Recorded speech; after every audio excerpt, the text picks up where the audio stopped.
Olá, como vai? Aqui eu vou trazer um assunto que, de novo, apareceu na aulas de formação, onde estamos no módulo final já, falando sobre processos terapêuticos, submodos, planejamento clínico e intervenções terapêuticas, né, do filósofo ou da filósofa clínica em relação ao partilhante. E aí a aluna perguntou, então, a filosofia clínica sempre busca o bem-estar, né, da pessoa que procura a terapia, o partilhante ou a partilhante, e sempre num processo de bem-estar também, é isso? Não. E aí que vem a questão. E aí eu resolvi, para explicar essa questão para ela, fazer uma divisão.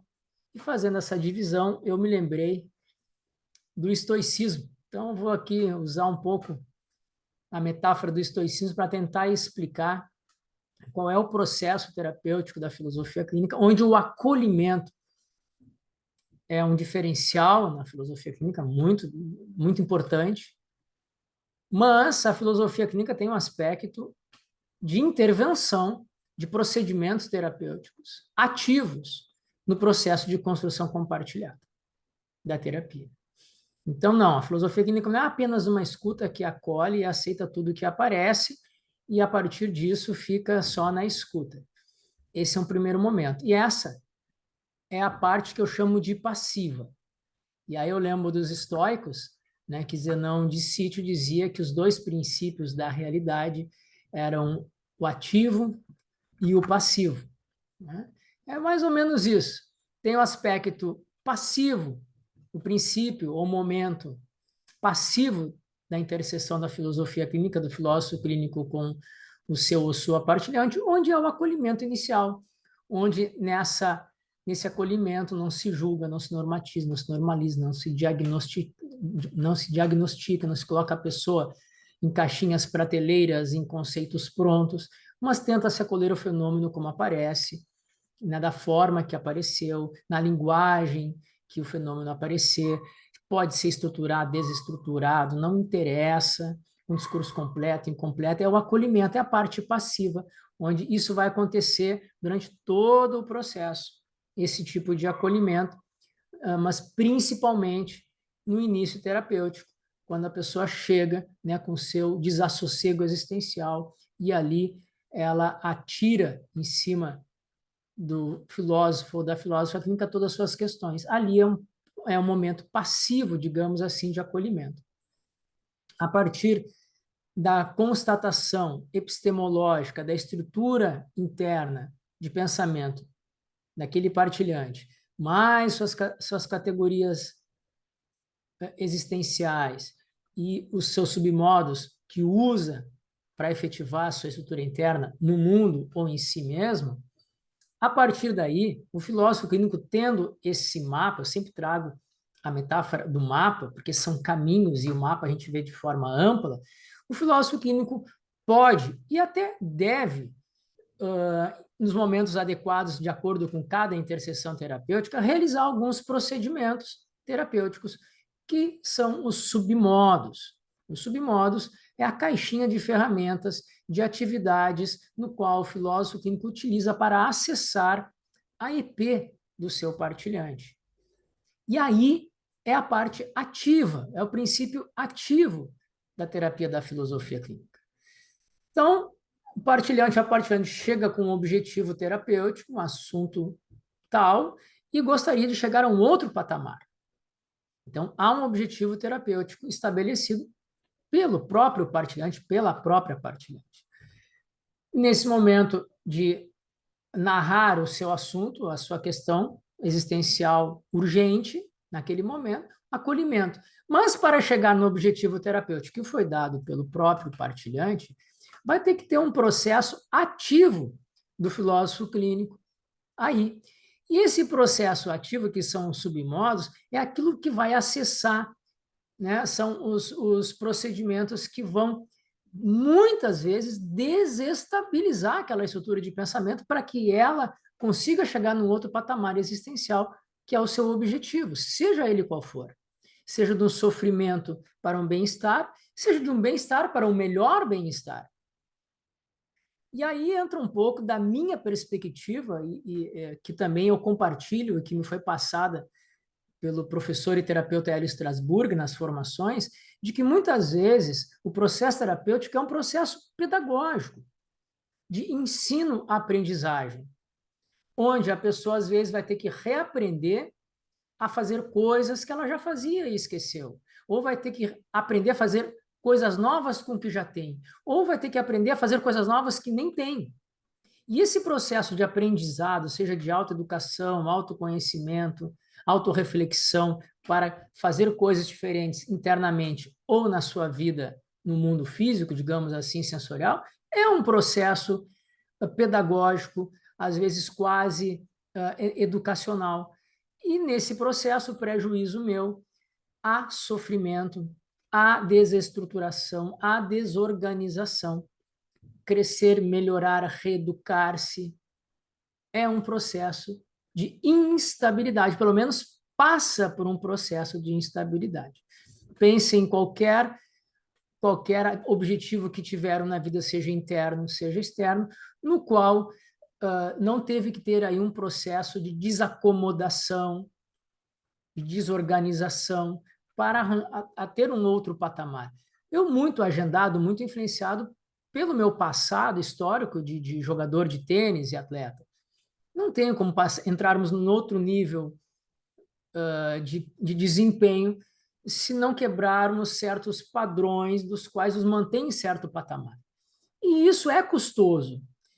Então, nesse momento, nesse processo ativo dos submódulos, em que o filósofo clínico está tendo procedimentos terapêuticos para acessar a EP do partilhante, para que ele mesmo faça suas modificações, muitas vezes não tem o bem-estar ali diretamente. Ao contrário, ali pode ser justamente o momento em que o partilhante xinga o terapeuta, despeje nele suas raivas e frustrações, largue a terapia, porque é um processo que vai desacomodar de alguma forma, em alguma medida.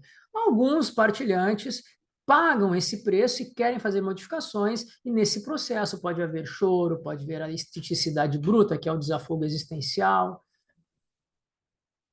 pode ter submodos para que não se enfrente tão de cara, tão diretamente esses assuntos últimos. Então, a cada terapia a pessoa chega perto e depois ela se afasta, depois ela volta 3 semanas depois, chega perto e se afasta de novo. Cada um tem seu tempo, cada um tem as suas capacidades, condições ou vontade de conseguir, de dar atenção às suas questões últimas da maneira que quiserem. Nós não temos nenhum julgamento a respeito disso. Mas acredito sim que o processo terapêutico barra processo educacional, barra processo de crescimento, em qualquer área, prejuízo meu, em qualquer área, vai ter que ter algum momento uma desacomodação, uma afronta à sua estrutura de pensamento para aquilo que já está estabelecido, para gerar novos patamares, novos modos de ser, novas formas de pensar, para que se reajustem e se adequem à sua EP em direção ao seu objetivo terapêutico. Então, sim, né, o bem-estar do partilhante, em direção ao objetivo do bem-estar está sempre presente na filosofia clínica, mas não quer dizer que todo o processo seja um mar de rosas, seja um processo sem dores, sem desacomodações, sem afrontas. Mas isso é um processo que, terapeuticamente, o filósofo clínico também se propõe a percorrer esse caminho com o seu partilhante, vai ajudá-lo a passar juntos. Muitas vezes, a gente percebe esses momentos, quando estão chegando na terapia, esses momentos onde a pessoa se aproxima muito daquelas questões fundamentais que vão mexer com muitas partes da sua estrutura de pensamento, podem modificar muitos modos de ser, quer dizer, muito daquilo que aparece da pessoa para nós pode ser impactado pelo assunto. E, normalmente, eu costumo dizer, olha, estamos chegando muito próximo, pode ser que, a partir daqui, não só a própria pessoa tenha reações, às vezes, de defesa e de fuga em função da dificuldade, da capacidade de conseguir lidar diretamente com essas questões, como se você mudar isso, as pessoas ao seu redor, na sua circunstância e historicidade, também podem se afrontar com as suas mudanças de pensamento ou de atitude e também combater a sua mudança. Então, de alguma forma, as pessoas que realmente estão na terapia para mudar de patamar de existencial, de uma questão muito sofrida para um bem-estar ou de um bem-estar para um bem-estar maior, isso também é para coisas boas. Nascimentos de filhos, bons trabalhos, boas conquistas também podem desacomodar e gerar alguns sofrimentos, algumas questões das quais a pessoa se desestabilize naquele momento. Não são só questões ruins, digamos assim, de perdas que afrontam a pessoa nessas mudanças. Coisas boas também podem gerar estresses existenciais e nas relações com as pessoas próximas. Então, a filosofia clínica é muito ativa. Ela tem um aspecto muito ativo no qual o terapeuta vai ter ações efetivas através dos submodos em direção à IP partilhante. E é por isso que é muito importante os terapeutas em filosofia clínica serem muito íntimos das ferramentas submodais, pois ela é a sua caixinha de ferramentas, né, para acessar a IP do partilhante, para que o partilhante acesse a sua IP e possa fazer suas modificações. Então, o filósofo clínico, sabendo que a filosofia clínica requer uma atividade em certo momento terapêutico em diante, na condução compartilhada, precisa estar com muita prática, além de estudo, muita prática, porque esses submodos, que são ferramentas que se utilizam como intervenções terapêuticas, só se aprende utilizando-as, e não pensando nelas e nem na formação completa. A formação completa, na época, a gente faz bastante prática terapêutica com os próprios alunos, mas efetivamente são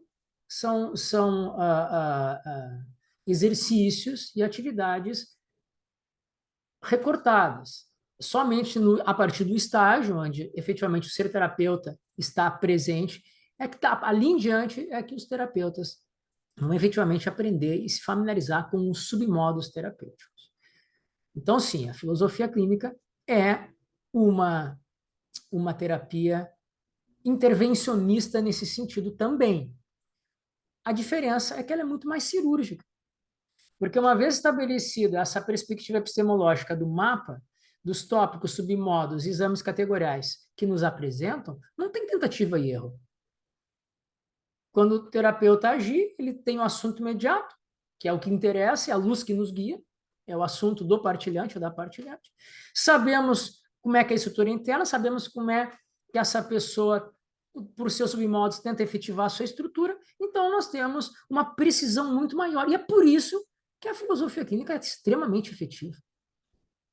Falam do coaching, mas dentro da filosofia clínica, o coaching existe de forma muito mais precisa, personalizada de acordo com a estrutura de pensamento e os submodos que aquela pessoa tem. Muitas terapias na filosofia clínica, dependendo do assunto, são muito rápidas, porque efetivas, porque não ficam em tentativa e erro. Porque o filósofo clínico, através da metodologia da filosofia clínica, tem, se tiver bem afinado o seu ouvido e tiver com boa intimidade com os submodos, muito mais assertividade nas questões fundamentais daquela pessoa. Para isso, ele tem que tem que estar ativo, ativar seus submodos, fazer uma parte ativa terapêutica do filósofo clínico em direção ao partilhante. Então, quer dizer, a filosofia clínica, ela pode, e na minha perspectiva pessoal, deve ter uma parte, um momento de atividade do filósofo clínico para o partilhante. Essa é a parte ativa. A parte passiva, o acolhimento. Esse acolhimento ele é muito importante, porque é a partir dali que o fenômeno vai aparecer de forma singular e aberta. E a partir de certo momento que cada relação terapêutica vai dizer, porque é singular também as relações terapêuticas entre filósofo clínico e praticante, vai dizer em que ponto dessa construção compartilhada o filósofo clínico pode começar a agir mais intervencionalmente através dos submodos na EP do partilhante em direção ao bem subjetivo que essa pessoa trouxe como objetivo terapêutico. Muito bem, esse é o recado de hoje. Também lembrando que o áudio desse vídeo vai para os podcasts da Amazon Music. Lá vocês procuram Hipocé Filosofia Clínica, e também no Spotify, também está lá Hipocé Filosofia Clínica. Quem gostou do vídeo, por favor, pode dar like, ajuda o YouTube a compartilhar a mensagem da filosofia clínica para mais pessoas. E também, se quiserem compartilhar, agradeço. Sugestões e comentários, coloquem ali no vídeo, que à medida do possível eu vou respondendo. Muito obrigado e até o próximo vídeo.